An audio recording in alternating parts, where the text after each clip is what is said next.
tangan kanan tuh jarum infusnya udah bengkok, jadi harus dipindah ke tangan kiri. Nah, penyebab harus pindah infus itu makanya dia nggak mau, makanya dia minta pulang.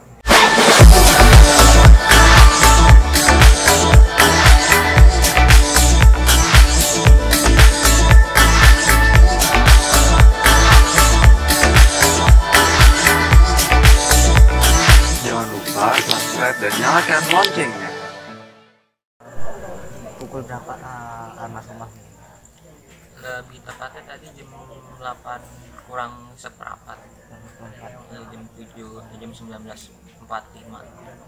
Terus sebelumnya ada tanda-tanda sakit, kamu sakitnya atau gimana? Kambuh sakitnya udah ada dari 4 hari yang lalu, terus tadi tuh kayaknya parahnya tuh tadi tuh badannya dari abis zuhur tuh udah panas, terus abis itu kita minumin obat penurun panas yang biasa dia minum kan, terus cuman dia kayak kesedak gitu, akhirnya kita minumin lagi pakai sendok pelan-pelan, alhamdulillah udah enggak. Terus udah sempat istirahat tidur, sekitar asar tuh mulai kesedak lagi, nggak tahu kenapa, tahu kesedak lagi. Itu habis kesedak itu kita minumin lagi, alhamdulillah mendingan lagi, udah nggak batuk-batuk. Nah puncaknya itu tadi maghrib dia kesedak tuh nggak berhenti gitu, udah diminumin segala macam tuh nggak berhenti sampai akhirnya tuh ya itu jam 19.45 tuh udah nggak ada. Katanya sempat pingsan dulu ya? Pingsan dari sebelum zuhur, Untung dulu sempat cuma pingsan gitu. iya pas zuhur tuh dia udah melek, kita usahain udah pakein minyak kayu putih segala macam, udah melek lagi tapi badannya panas. Nah, makanya langsung kita minumin obat penurun panas gitu. Ini aku tahu mulai sakitnya sejak kapan? Mulai sakit tuh dia sebenarnya udah lama ya, dari sebelum bulan puasa tuh udah sakit, cuma bukan penyakit yang kayak sekarang ini. Jadi penyakitnya tuh gejala tipes sama tipesnya tuh lama tuh dia Awalnya itu. iya, pertamanya itu sampai udah dibawa ke rumah sakit juga, cuma dia nggak betah 3 hari di rumah sakit langsung minta pulang gitu. Tapi pulang dari rumah sakit alhamdulillah berapa minggu kemudian udah bisa ke pasar bareng saya yang nganterin gitu. Terus puncaknya tadi kambuh gitu, gula sama asmatnya, makanya Itu udah berapa lama dibawa ke rumah sakit? dibawa ke rumah sakit itu dari bulan Mei. Mei. Iya, dari bulan Mei dibawa ke rumah sakit. Semenjak itu nggak ada coba konsultasi ke rumah sakit lagi gitu gimana? Enggak, dia nggak mau diperiksa sama dokter, dia takut dokter soalnya. Apa alasannya dia kayak gitu? Ya itu nggak mau disuntik dia. Oh, berarti beliau almarhumah tuh mungkin ada sisi ketraumaan yang suntik ya? Kayaknya makanya itu di rumah sakit kan waktu itu dia diinfus ya, diinfus tuh di tangan kanan. Nah, yang di tangan mau diterusin lagi di rumah sakit. Mulai sakitnya parah lagi tadi siang itu ya? Mulai dari 4 hari yang lalu tuh udah mulai nggak mau makan. Puncak yang paling parah nggak mau makan sama sekali ya dari siang itu. Maaf, sebelumnya 4 hari itu berada di posisi rumah sakit atau di rumah? Di rumah, dia nggak mau ke rumah sakit sama sekali. Udah nggak mau rumah sakit sama sekali. Nah, Mama sendiri seperti apa sih sosok sih untuk keluarga besar itu? Dia sosok yang tegas ya, lebih ke tegas gitu. Jadi pengennya tuh yang ada di sekitar dia tuh pengen jadi lebih baik gitu istilahnya. Cuma dengan caranya dia sendiri, dia emang keras gitu, apalagi ke anak-anaknya juga keras deh, pokoknya harus ini kayak gini, yang ini salah, yang itu nggak boleh diikutin, yang ini benar, yang masa orang tua ngejeblosin anaknya sendiri, istilahnya dia kayak gitu. Jadi dia tuh kerasnya kayak gitu. Apakah ke semua anaknya dikasih berikan cara yang sama atau bagaimana? Dia sama rata biasanya, mau laki mau cewek sama aja. Jadi orang sosok yang ibu yang tegas sama anaknya, dan bagaimanapun juga dia memiliki terbaik untuk anaknya.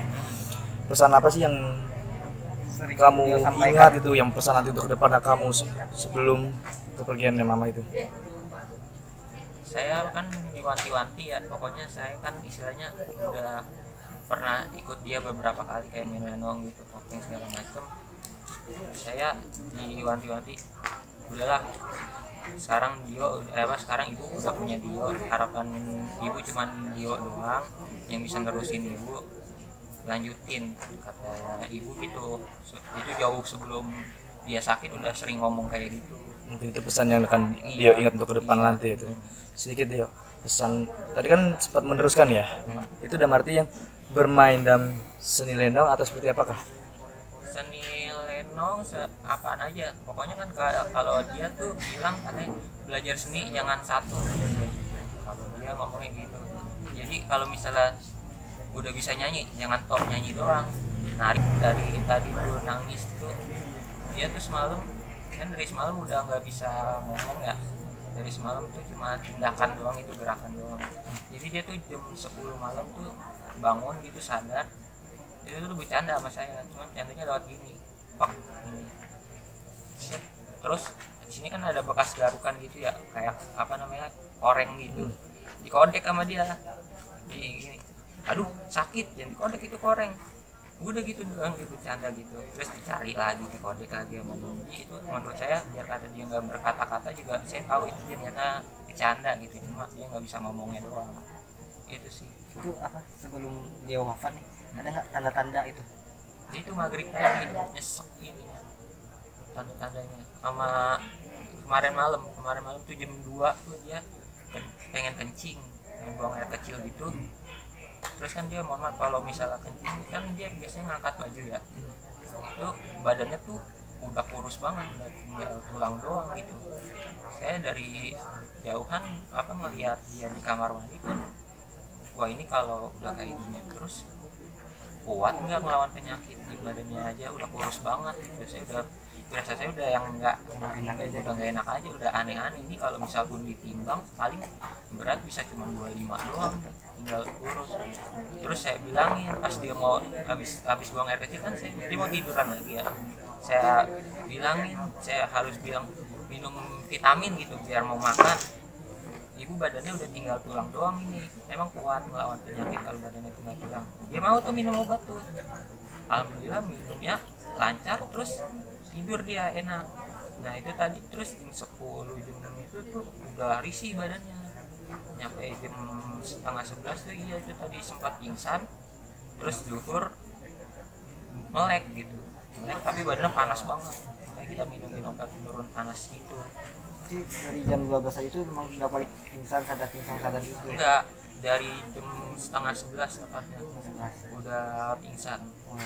Jam setengah 12 udah mulai sadar, terus kita minumin itu segala macam. Terus akhirnya jam 12 tuh kita baru tahu kalau habis zuhur tuh kita pegang kepalanya tuh panas, soalnya dia badan apa namanya, tidurnya agak risih gitu. Habis pingsan kan tidur lagi agak risih gitu, dipegang kepalanya tuh panas, udah mulai panas lagi, makanya kita minumin obat penurun panas. Itu apa sebelum dia wafat nih, ada nggak kata-kata terakhir itu menandakan dia mau? Justru itu kita dengar kata apa-apa dari kemarin malam, nggak ngomong apa-apa. Tapi nggak ada tanda-tanda kok ya, biasanya kan orang mau meninggal nih ada tanda-tanda Paling pas dia lagi sembuh, kayak lagi mendingan gitu istilahnya, dia nurunin semua ilmu masaknya ke adik saya. Itu kalau istilahnya orang Betawi kayak ngebekasin gitu, jadi semua ilmu masaknya tuh dia ajarin ke adik saya. Makanya sekarang alhamdulillah adik saya udah bisa masak yang ibu saya masak.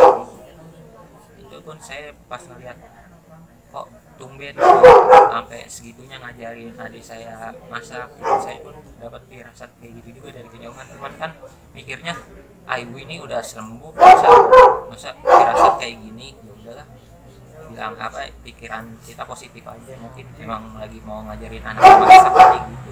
emang udah sempat ada feeling itu, cuma sempat feeling positif aja. Iya, positif aja. Sedikit dong doa untuk mama. Doa untuk mama. Doanya semoga Dipingin ya. Hah? Pengen suaranya. Semoga ibu minta doanya untuk para pemirsa, semoga ibu saya ditempatkan di jannah Allah, di surganya Allah. Semoga seluruh dosanya diampuni, dan dilapangkan kuburnya, tenang di alam sana. Terima kasih.